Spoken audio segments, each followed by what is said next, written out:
thousands of Namibians queued late into Wednesday evening to have their say in general elections. Logistical issues held up the scheduled closure of pivotal presidential and legislative polls. The vote was held as the ruling SWAPO party faced its strongest challenge yet in 34 years since independence from South African rule. Now, this time around, SWAPO, whose roots are in the young country's independence struggle, fielded Vice President Netumbo Nandi-Ndaitwah, who stands to become the nation's and region's first female leader, if successful. A closer look at all of this with Dr. Ongama Mtimka from the Raymond Mhlaba Centre for Governance and Leadership. He joins me now with more. Doctor, thanks so much for taking the time to speak to me. Now, first up, results for the vote not meant to be out until Thursday, but what do you think Netumbo Nandi-Ndaitwah's chances are, and who are the other key players in this vote? Good evening to you and your viewers. It's quite an interesting election. SWAPO is facing its most testing election, the same as the BDP in Botswana and the ANC in South Africa. We are seeing a crowding in of formidable opponents that are challenged, that are vying for the office of the president.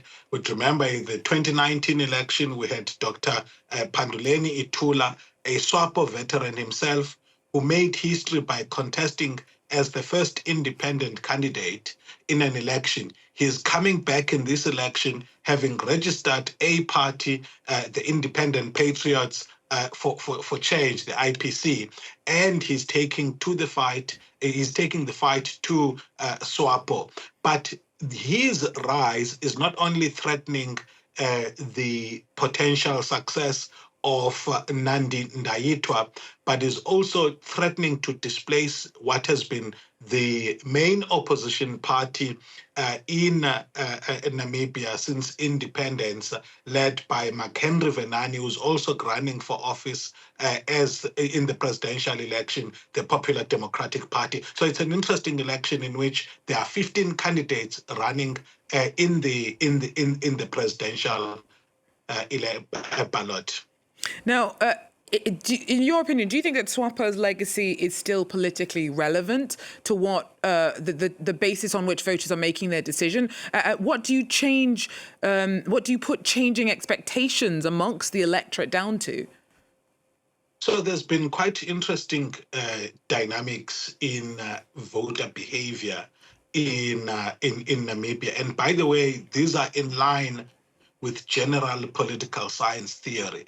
The argument goes that the younger a population gets to be, the less loyalty there is to formal liberation movements. So what we've seen in Namibia is that the young voters in the 2019 election were the majority. There were 52% of them, which partly explains why there was a decline for SWAPO. In this election, those numbers have increased. In 2019, young people were about 700,000.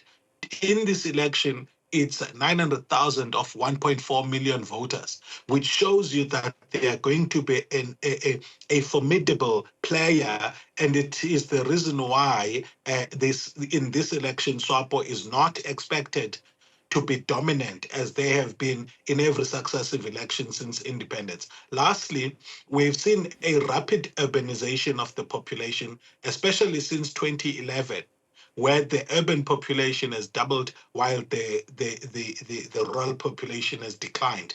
Also, education levels have increased. People who have some primary schooling have decreased, and we've seen more increases in people with some secondary schooling, and the numbers for post 12th grade qualifications has gone up, doubled since 2011. So it's interesting.